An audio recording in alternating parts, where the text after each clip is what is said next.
You're still watching the morning show here on the Rise News. The Senior Special Advisor, Media and Publicity, Mr. Femi Adesina, is in our Abuja studios. We want to say good morning once again, Mr. Femi Adesina. Thank you. Good morning. All right.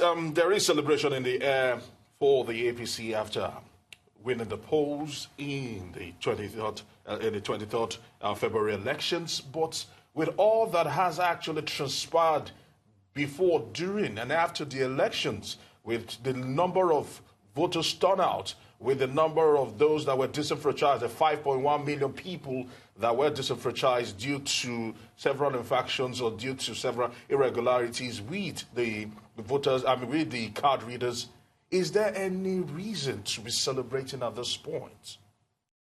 Not to even mention the deaths that actually happened, in the elections.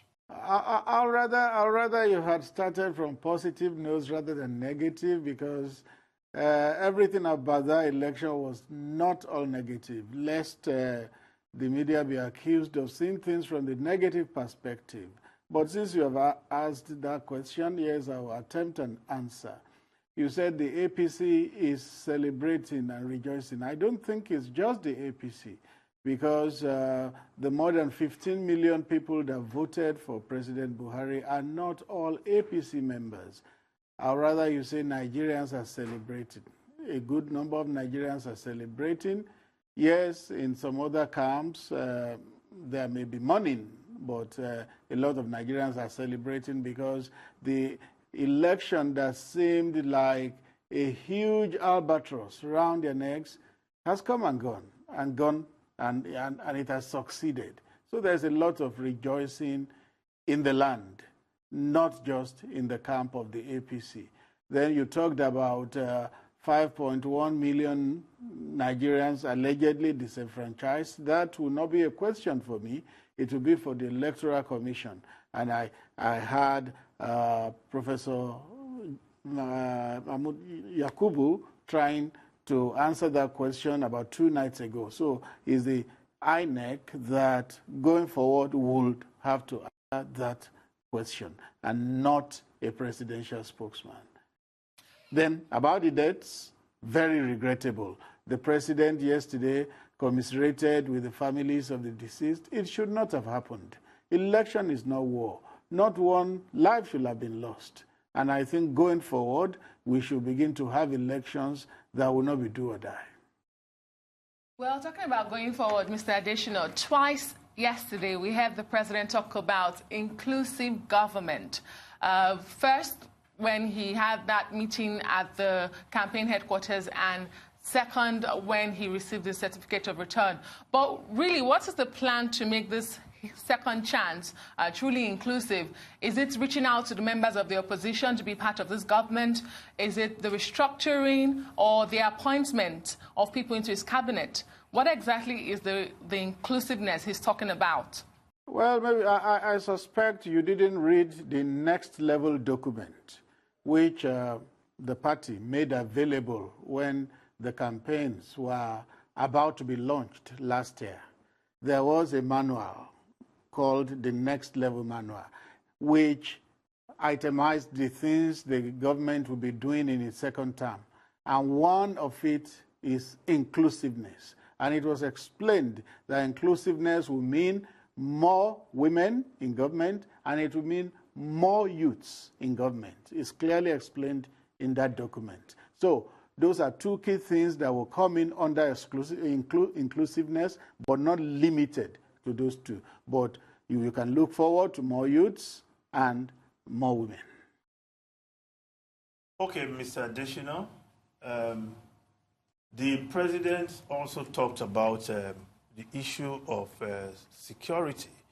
Now, the issue of security, the party mentioned as part of its main program in 2015.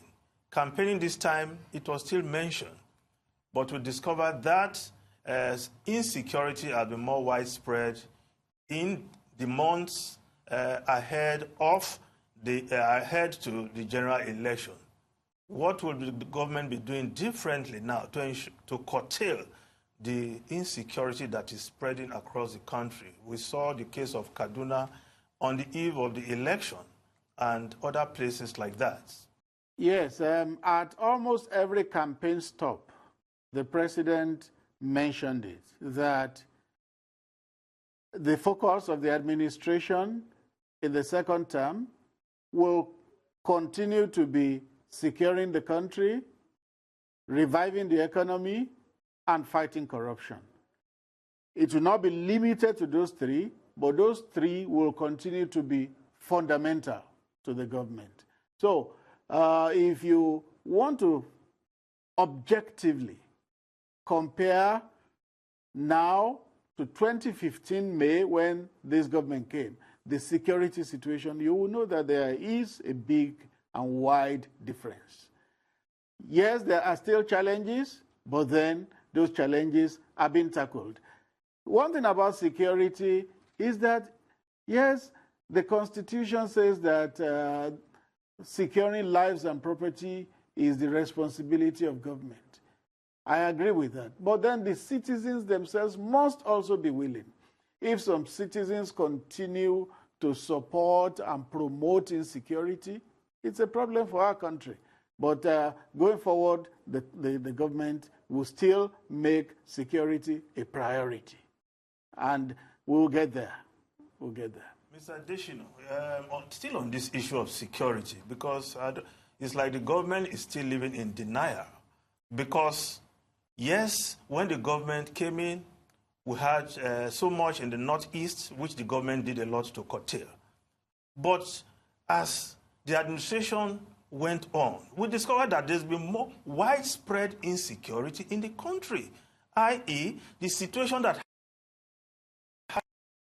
Middle Belt, Benue, Plateau, Taraba, and what is also happening in the Northwest, Zamfara, Kaduna, and all that. You see, there were attacks yesterday in Kaduna. You still, it's like this government has decided to live in denial that it's not widespread. I think you may have maybe concocted a new meaning to living in denial. Because living in denial simply means you just refuse to accept that these things are there. And that is not true with the government. The government knows that they are there. The governor of Kaduna, El Rufai, was in the villa 2 days ago. What did he come to do? To brief the president on challenges, fresh ones that came up in Kaduna. The president himself went to Zamfara because of the security challenges in that place. Sometime last year, he went around some states that had security challenges. So do you still then say he's living in denial? No, except maybe you have redefined that phrase. Mr. Adesina, regarding the economic plans sort of highlighted in the Next Level manifesto, the president said foundational work is not glamorous. In his view, has he completed this foundational work? Has he spent the 4 years building a foundation, and now is he ready to build a structure on top of it? I believe it has got very far, very far. You know, you will not get to a point where you will say completed, but it's gone very far. In fact, it's building this. It's possible that the foundational work and the superstructure go pari passu. The superstructure is already going on the foundational work. It's not as if you are erecting a building when the foundation is fully done, and then you begin to build on that foundation. When it comes to economy, it can be simultaneous. And I believe a lot of things are going on simultaneously in the economy. That is why you could see the GDP growing from quarter to quarter. Quarter 4 last year is very significant because it came up with figures that are even higher than the government met in 2015. The president also referred to the fact that he's going to lift Nigerians out of poverty. So can you give us more detail on what the structure that he's building looks like with regard to agriculture, infrastructure, the power sector, and also the economic growth plan that the presidency introduced, and job creation as well? Then there's also the economic growth plan, which was introduced in 2017. Will we see a continuation of that plan or a fresh one? Yes, that plan has a target. And the target of that plan is that by 2020, Nigeria will have experienced 7% growth. 2020 is just a year away. So the government has a target and it is working towards that target. And I'm glad from your question, it's apparent that you have looked at the next level manual. Target of 7% growth. Well, you made progress. You made progress. There was a time we were at 1.8. There was a time we were at 2. We are at 3 something now. But we can get there. It's possible. It's possible. So what are the plans for agriculture, infrastructure, the power sector? Oh, yes. They are all in the next level manual. Jobs, infrastructure, power sector, technology, health, education, entrepreneurs bank, the traders bank, and all that. All these are the things that will coalesce to give Nigeria that growth rate that it has targeted for itself by the year 2020. And it's work in progress. We'll get there. Well, the president also talked about intensifying the fight against corruption. That was one of the fulcrum of the first 4 years. How does the president plan to intensify this anti-graft war by his party? Until a war is won, then the job is not done. We know that corruption is a problem in Nigeria. The administration is fighting it, and it will not let go. It will continue to fight it till either corruption is eradicated completely, or if that is not a possibility, because even in some countries of the world where corruption attracts the death penalty, like China and the rest, you still have more people being executed, which shows you that it has not been eradicated. Now, if it's not eradicated, at least it will be controlled to a very, very great degree in Nigeria. It's work in progress, and the government will not let up on it. How you can get that job done is to stay focused on it, and if you know anything dear to the heart of President Buhari is the war against corruption. But what we have seen in the past 4 years has been taking on politically exposed individuals and not so much on institutional corruption. For instance, the NNPC. Would the president be focusing more on exposed individuals again, or is it going to be shifting this time around to fighting corruption in institutions rather than persons? I don't agree with you that corruption is not being fought in institutions. It's being fought everywhere it manifests itself. You need to look at statistics rolled out in the last quarter of last year by the Economic and Financial Crimes Commission. You will see from those statistics that corruption is not just being fought at the individual level. At the institutional level, yes, corruption is also being fought. It's one thing to just allege, is another thing to also suspect, but those don't automatically tantamount to corruption. You mentioned an APC because it's a cash cow. A lot of people just suspect that, well, it's a bastion of corruption. You need to prove it. You can't just suspect or allege and then you think it tantamounts to corruption. No, there must be what lawyers call prima facie. If there is prima facie, then that is when you can say there is corruption in a place. Well, talking about statistics, there's also the report from the Transparency International about Corruption Perception Index, the latest one. It did say that the administration did not do any better than it did the previous year. Yes, I remember responding to that when it came out, and my position was, and still is, that we really don't need Transparency International to authenticate the anti-corruption war in Nigeria.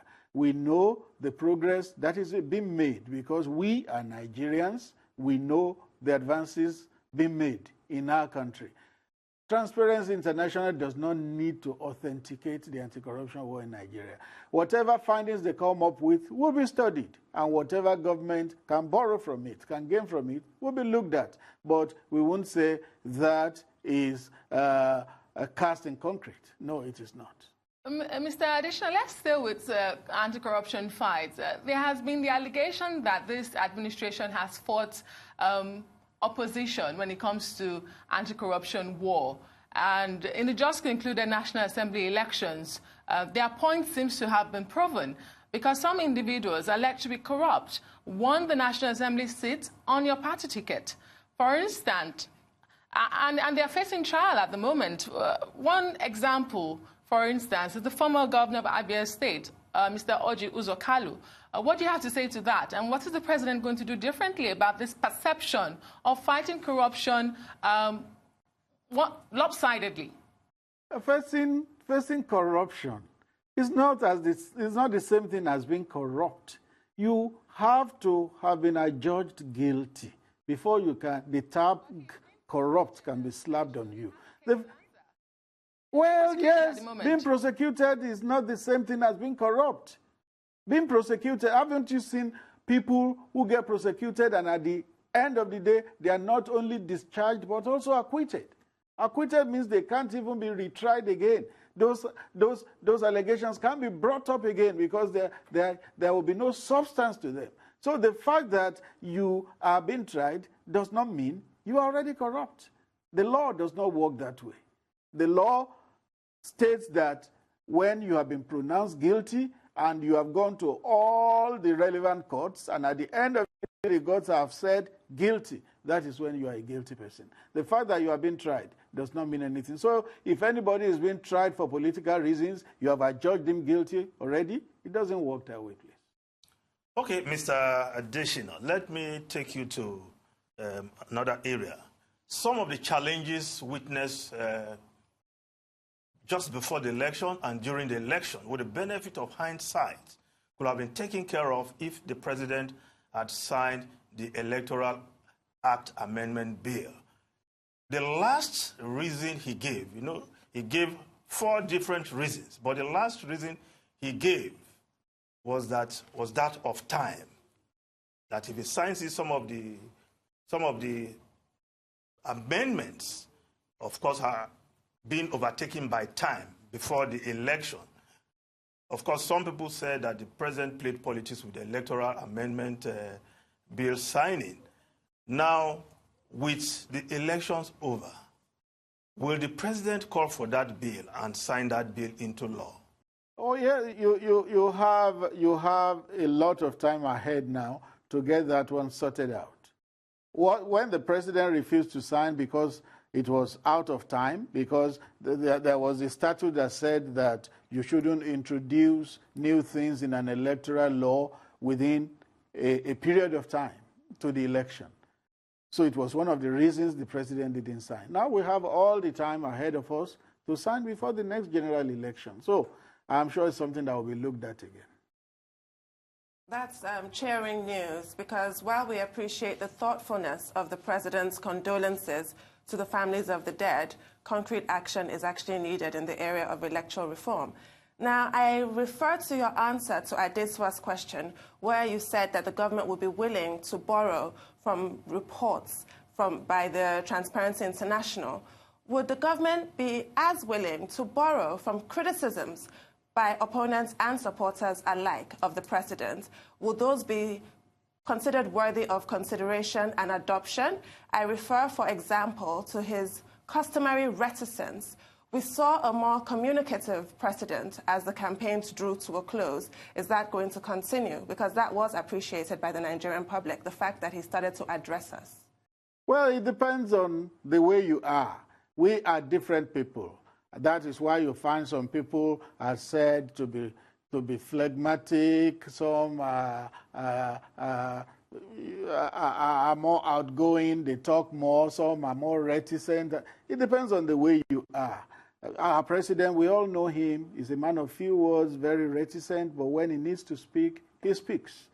Of course, the season that just passed called for more interaction with the people, and he interacted.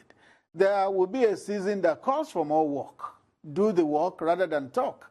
You'll find out that if you have a president that talks more than he works, it's even a problem, because people will begin to say, oh, you talk too much, go and do the work. So it's a balancing, and the president will continue to do the balancing as is necessary. Well, Mr. Adesina, some have blamed his handlers, his advisors, his communication advisors for not doing enough to make the president communicate more with Nigerians, and that includes you.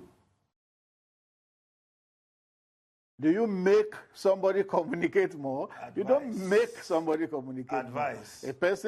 A person determines what he wants to say.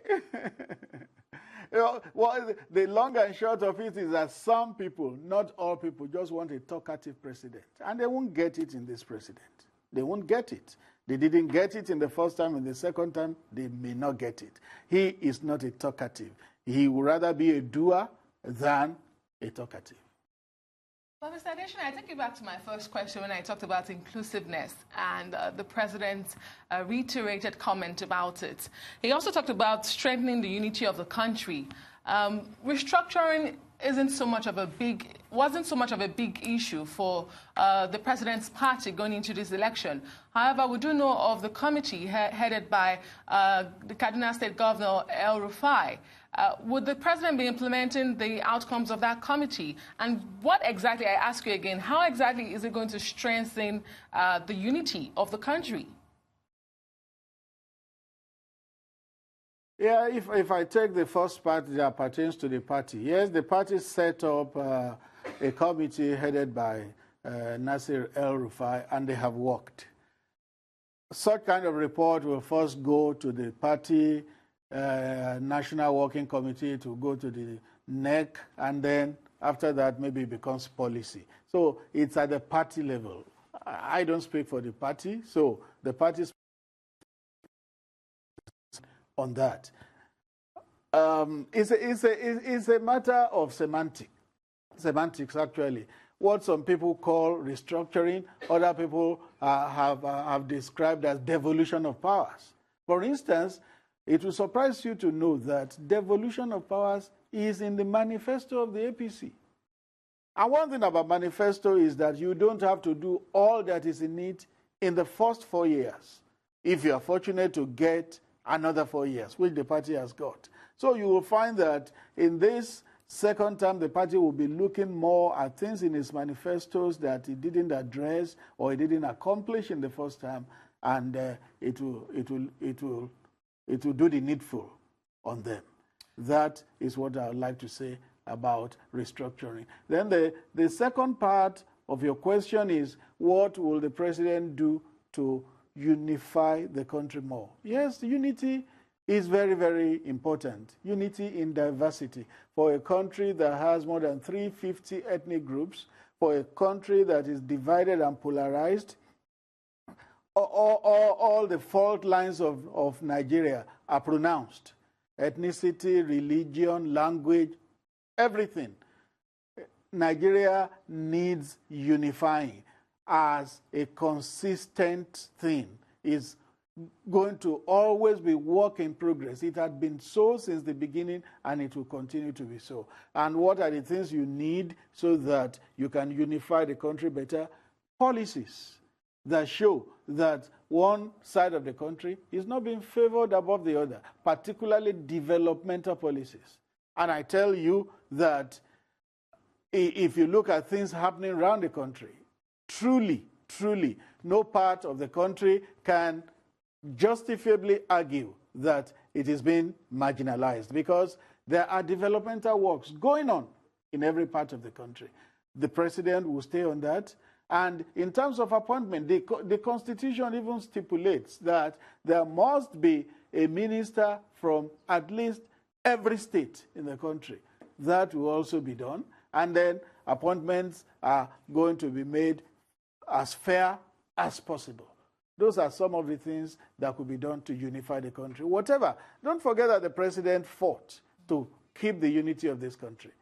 And he is still very interested in a united Nigeria. Whatever would lead to a more cohesive, a more united country, the president would do. Well, talking about appointments and ministers, like you just mentioned, and that takes me to my next question. Are we likely to see reshuffling of this present cabinet? And if yes, would it be constituted much faster than the last time when it took about 6 months to constitute?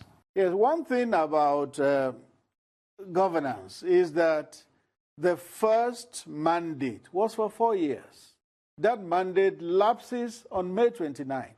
And shortly before May 29, the president is likely going to officially dissolve government. That is the way it is usually done. He says thank you to everybody that he has called to work with him, and he dissolves that government officially. Then, when he is inaugurated for a second term, he now reconstitutes government. He appoints his personal aides, he forms the cabinet, he appoints people to fill other positions. When he was talking to your sister station, the newspaper, this day, yes, a couple of weeks back, he said it. He was asked pointedly, will it take the same 6 months it took before you form the cabinet if you win a second term? And he said, no, it wouldn't take that long. So that's the answer. It wouldn't take long. With regard to several criticisms that were made during the last term, the service chiefs, the constitution of the service chiefs probably rank in the top 3. And the fact that they were mostly populated by northerners, is that going to be reviewed? Will that change and reflect, will it change them to reflect federal character as is enshrined in the constitution? Well, it's not every position that is subject to federal character. Federal character affects the cabinet. That is why it says each state must have a minister. But there are some other positions that are strictly the prerogative of whoever is the president. And that includes the service chiefs. That is one area that you don't sacrifice competence on the altar of maybe balance. If I may correct you give the federal best. Federal character is not restricted solely to cabinet. It is not. Federal character as a principle, whether we agree with it or not, whether we want to operate a meritocracy in an ideal world or not, we have to recognize that this is not an ideal world. Nigeria is contributed of several ethnic groups. So the doctrine of federal character applies in all public office, not just the president's cabinet.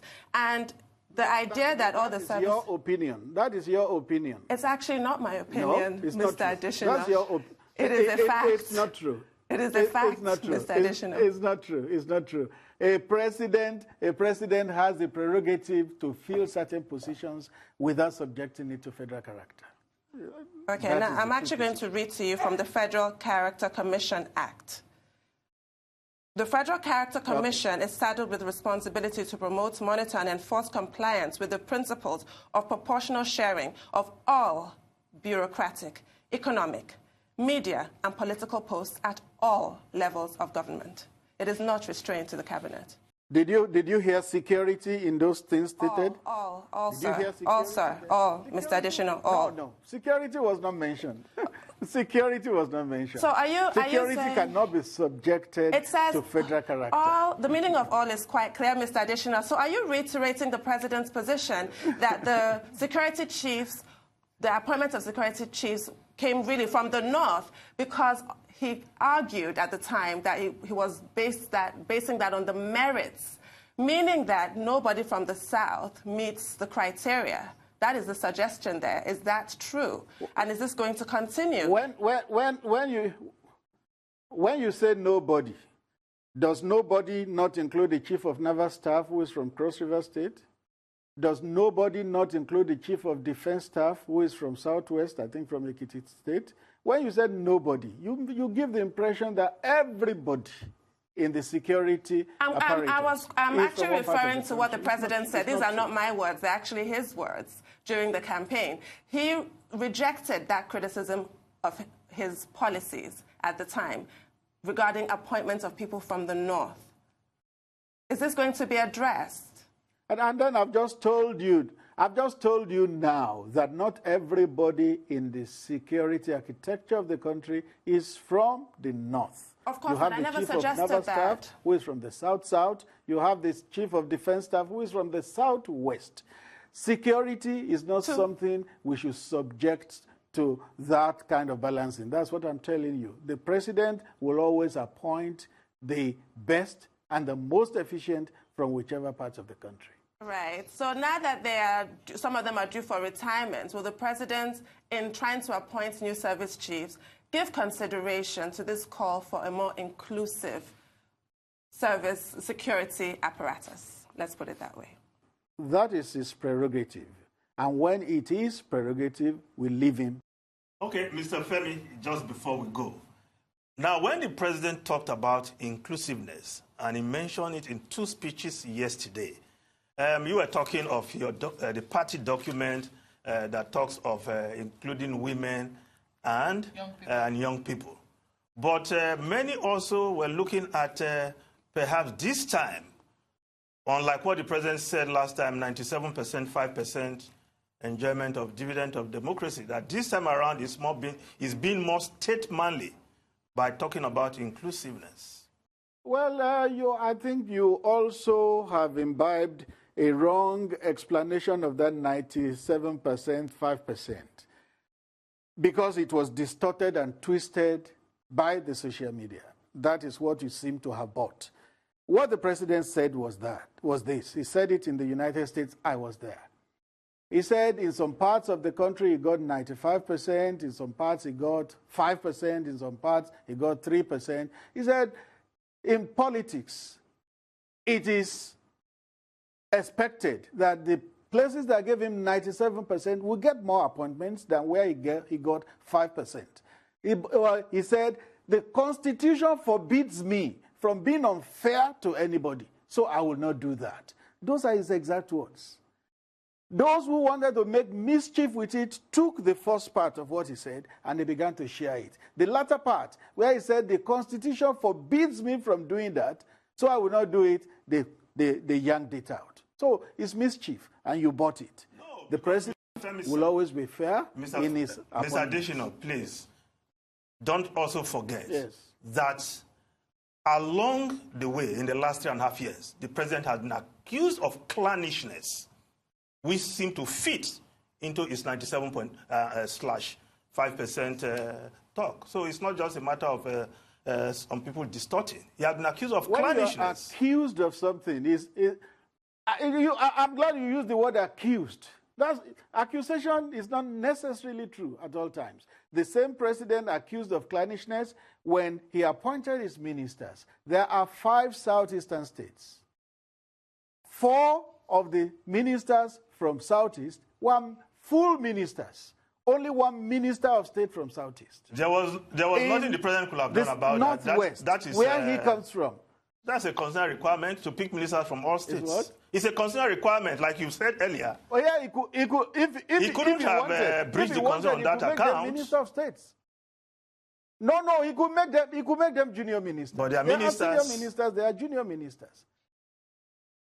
No. If he wanted, he could make all the 5 ministers from the Southeast whether junior or senior, they are all ministers. He got only about 195,000 votes from the entire Southeast in 2015. So if he wanted, all their ministers could have been ministers of state.